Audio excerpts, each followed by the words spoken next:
नमस्कार, कसे आहेत सगळे? मजेत ना? असायलाच हवं.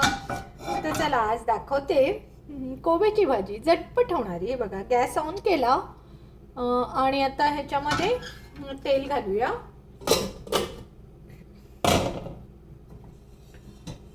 ते म्हटलं तेल आहे, काल भजी केली त्याचंच तेल आहे, तर तेच टाकते.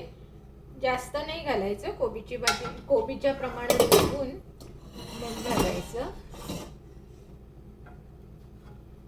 हे बघा, फक्त आता तेल तापायची जरा वाट बघते. अगदी झटपट म्हणजे अगदी अगदी झटपट होती ही भाजी, काहीच त्याला वेळ नाही लागत.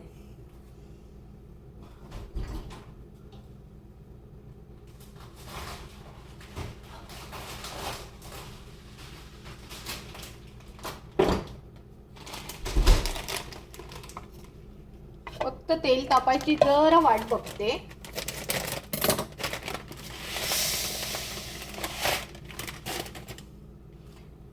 हे बघा, तेल तापलेलं आहे. नाही तापले, जरा वाट बघूया. तेल जर तापलं नसेल ना तर मग ती भाजी आपली बरी नाही बनणार. म्हणून मी शक्यतो तेल तापलेलं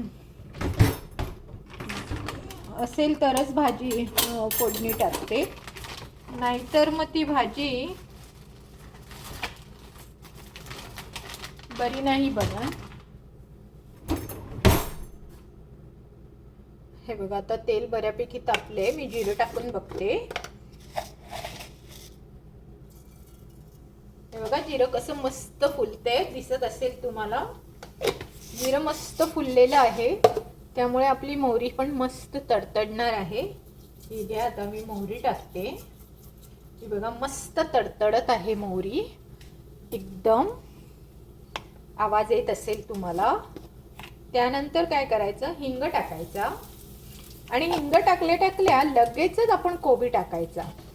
हा बघा, इथे आम्ही कोबी चिरून घेतला आणि इथे एक छोटी हिरवी मिरची घेतली आहे.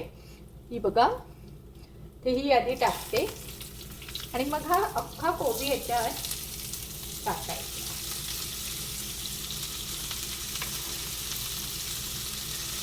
तुम्हाला हवा तसा कापून घ्या. तुम्हाला हवा तर छोटा कापा, हवा तर पातळ पातळ कापा, लांब लांब कापा, जसं ॲज यू विश. तुम्हाला जसं आवडेल तसं तुम्ही करू शकता.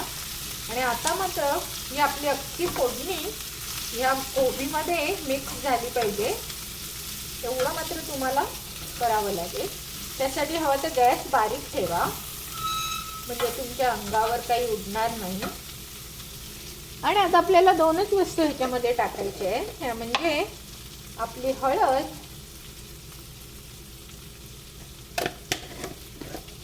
आणि जर अशी साखर. पहिली मी साखर टाकायची नाही, पण गुजराती लोक प्रत्येक डिशमध्ये साखर टाकतात आणि त्यांची डिश एकदम टेस्टी होते. आणि थोडंसं मीठ, जास्त नाही टाकायचं. बस झाली आपली कोबीची भाजी. आता मात्र काय करायचं, गॅस मोठा करायचा एकदम, कारण आपल्याला हा कोबी जास्त नाही शिजवायचा आहे, अगदी थोडासा शिजवायचा आहे.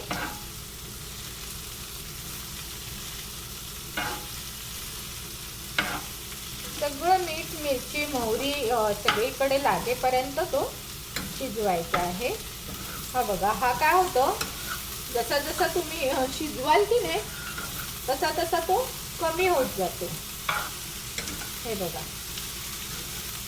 आणि हा आपला सगळा मसाला जो आहे, जिरं, मोहरी, मिरची, हिंग, मग सगळा मसाला मात्र त्याला लागतो.